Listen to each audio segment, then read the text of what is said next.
Well, hello, everybody. My name is Brett Hersh, and I'm an instructor for Overnight Accounting, and I would like to welcome you. I'd like to welcome you to this 2-minute tax alert. Tax alert. That's Morse code coming through. Tax alert. Tax alert. Okay.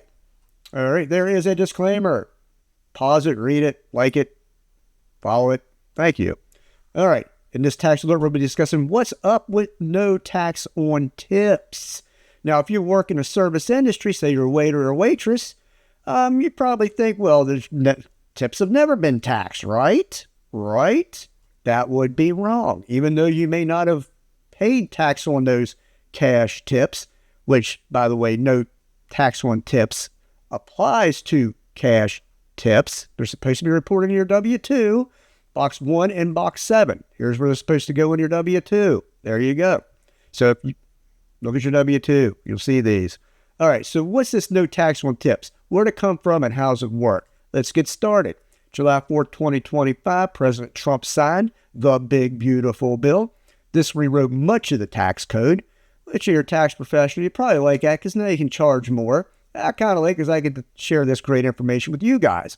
Okay, but what it did was, one of the good things was it made up to $25,000 in tip income completely tax-free.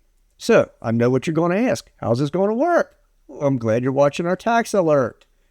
Kind of rhymed. That's kind of cool. All right, this is how it's going to work. You got to have a W-2. Tips are going to be reported as income on that W-2. They're going to be included in your income on your tax return. Then they're going to be included in what's called your adjusted gross income. This is important. It's important because, well, several reasons. At first, there was a lot of confusion about this, and I was kind of excited because we thought at first it was going to be subtracted from your adjusted gross income before you arrived at it. And that's a big deal because that impacts certain credits. So the higher income for a lot of credits, the less credit you're going to get. And for other credits, it works the opposite way. But another downer about this, if it's included in adjusted gross income, that means it's going to be taxed in many states because a lot of states start with your adjusted gross income as their starting point to calculate your taxes. So that's kind of a downer, but it is what it is. All right. And then your tips are going to be subtracted. Your qualifying tips are going to be subtracted to arrive at taxable income. Are you with me so far? You're probably thinking, great. All right. So what's the deal? What's the catch? Actually, it's not that bad. You get to deduct $25,000 in qualified tips, reported on your W-2. Now, this is a limit per tax return. It's not per person. So if you're married and you both receive tip income, you're still limited at $25,000 on the return. Still, that's a lot. All right.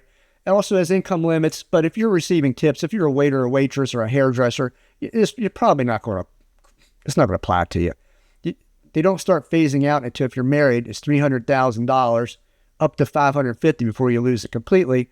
Other returns, it's $150K and it phases out at $400. Not a bad deal. Not a bad deal. Also, it applies to workers who generally receive tips. So we know this for sure. There's a gray area, but we know that if you're a waiter or waitress, you're getting it. Bartender, get to deduct your tips. Hairstylists, yes. Nail technicians. These are all common, industries that commonly receive tips. We don't know about other industries. And here's what we don't know. We don't know exactly what industries are going to qualify. And as you can imagine, as soon as this came out, every lawyer in the world was trying to figure out how they could be paid in tips. But they probably won't qualify. So we don't know for sure what industries will because there are other individuals that receive tips commonly than the ones I just mentioned. Also, self-employed.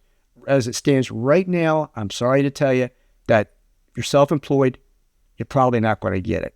And this is I'm saying probably, I would almost say 100% certain, but there's a lot of folks, particularly in the hairstylist industry, a lot of self-employed people in there, and also the nail industry. That's how you make your living. You receive a 1099 for the income that you generate.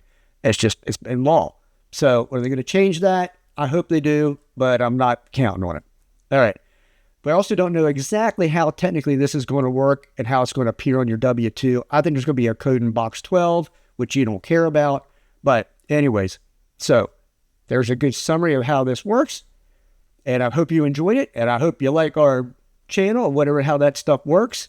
And also, this has been a 2-minute tax alert. Thanks for watching.